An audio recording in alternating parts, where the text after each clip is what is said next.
يا مساء الخير.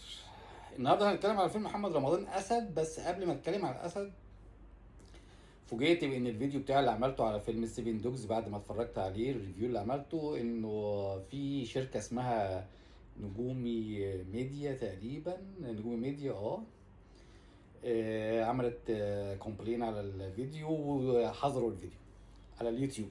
ومش عارف رغم ان هو مش عامل مشاهدات يعني على اليوتيوب، ده كل القصة 1000 وحاجة مشاهدة، إنما واضح إن هم شغالين.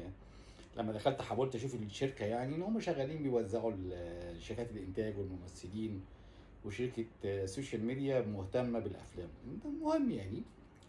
فمش عارف هم ليه يعني عملوا كده، رغم إن أنا ما قلتش حاجة سيئة قوي على الفيلم. يعني أنا قلت الفيلم فعلا دون المستوى، هو الحقيقة هو أقل من دون المستوى.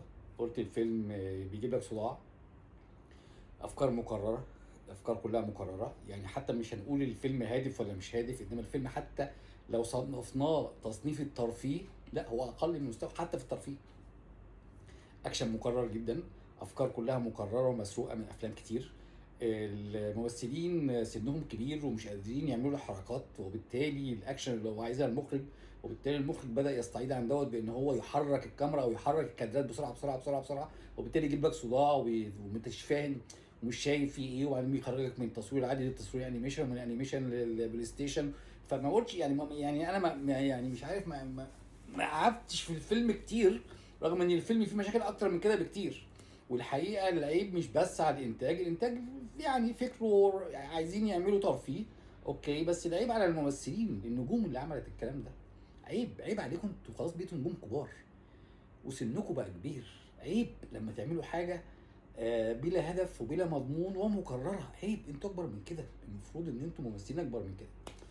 انا بتكلم طبعا عن الممثلين المصريين، يعني الممثلين الاجانب جايين عملوهم مسخ، المخرج عملهم مسخ ان هم جايين يعملوا سبوبه ويمشوا كل واحد دقيقتين ثلاثه، ومش في دماغهم يعني. anyway، فمش هنتكلم على موضوع سيفين دوجز تاني علشان ما يزعلوش، ادام الناس بتزعل مفيش داعي، مش عايزين نزعلهم. انما هنتكلم على فيلم اسد محمد رمضان. ورغم تحفظي الكبير جدا عن محمد رمضان وسلوكه، وعملت فيديوهات كتيره جدا عن محمد رمضان ومشاكله وسلوكه وحركاته ولبسه، الا ان الفيلم ده فيلم كويس جدا، رغم في بعض الاخطاء التاريخيه. لو هو دخلنا يعني هو كتاريخ او كحاجه تسجل تاريخ، لا هو في اخطاء، بعض الاخطاء التاريخيه، ولكن الفيلم هادف، في فكره، في تمثيل كويس جدا، في اخراج كويس، في موسيقى حلوه، في سيناريو حلو، كمان في هدف. الراجل بيتكلم عن العبودية وازاي، والحرية، وان الحرية لها ثمن كبير، وان الثمن بيندفع فالحقيقة لا، الفيلم هادف وكويس، ما تملش منه، الا في بعض الاوقات يمكن في نصه كده في حتة من الملل ما يشدكش، ولكن الفيلم لا يعني يعتبر فوق المتوسط بشوية. ففيلم اسد من الافلام الكويسة اللي انصحكم تشوفوه لو عايزين تشوفوا فكرة كويسة. كمان طريقة الإخراج وطريقة التمثيل، محمد رمضان ممثل كويس رغم سلوكه اللي مش حلو عشان ما نغلطش برضه عشان بيزعلوا. إنما لا، فيلم كويس.